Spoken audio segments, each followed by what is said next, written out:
ഏവർക്കും യേശുവിൻ്റെ നാമത്തിൽ സ്നേഹവന്ദനം. ക്രിസ്തീയ ആരാധന ക്രമങ്ങളിൽ സംഗീതത്തിനുള്ള പ്രാധാന്യം ഏറെ വലുതാണ്. അതിൻ്റെ ഏറ്റവും വലിയ തെളിവാണ് പഴയ നിയമ ഭക്തന്മാരുടെ സങ്കീർത്തന പുസ്തകം. ദൈവത്തെ പാടി ആരാധിക്കുവാൻ പരിശുദ്ധാത്മ പ്രേരണയാൽ ഉളവാകുന്ന ഇമ്പഗാനങ്ങൾ എത്ര മനോഹരങ്ങളാണ്. 400-ലധികം ക്രിസ്തീയ ഗാനങ്ങൾ രചിച്ച ബഹുമാനപ്പെട്ട മൈക്കിൾ പനച്ചിക്കൽ അച്ഛൻ്റെ തൂലികയിൽ നിന്നും ഒരു ഗാനം കൂടി ഈ ക്രിസ്മസ് സമ്മാനമായി നമുക്ക് ലഭിക്കുന്നു. കാർമൽ ബെൽസ് ഒരുക്കുന്നു അത്യുന്നതങ്ങളിൽ സ്തുതി കീർത്തനം. മൈക്കിൾ പനച്ചിക്കൽ അച്ഛൻ്റെ പൗരോഹിത്യ ജീവിതത്തിൻ്റെ 50-ാം വാർഷികവും സംഗീത രചനയുടെ 50-ാം വാർഷികവും ആഘോഷിക്കുന്ന ഈ വേളയിൽ ഈ ഗാനത്തിന് ഏറെ പ്രാധാന്യമുണ്ട്.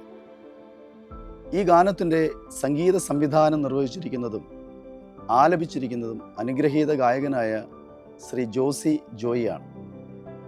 ഇതിൻ്റെ ഓർക്കസ്ട്രേഷൻ നിർവഹിച്ചിരിക്കുന്നത് ശ്രീ അലക്സ് മാത്യു ചെങ്ങന്നൂരാണ്. കാർമൽ ബെൽസിൻ്റെ ബാനറിൽ ശ്രീ ബാബു ഏബ്രഹാം ഇതിൻ്റെ പ്രൊഡക്ഷൻ നിർവഹിച്ചിരിക്കുന്നു. ദൈവജനത്തിന് ആത്മീയ പ്രചോദനമാകുന്ന ഗാനങ്ങൾ ഇനിയും പരിശുദ്ധാത്മാവ് നൽകട്ടെ എന്ന് ആശംസിക്കുന്നു.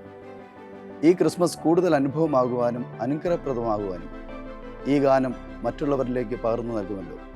ഏവർക്കും ഒരു നല്ല ക്രിസ്മസ് ആശംസിച്ചുകൊണ്ട് സവനീയം സമർപ്പിക്കുന്നു അത്യുന്നതങ്ങളിൽ സ്തുതി കീർത്തനം.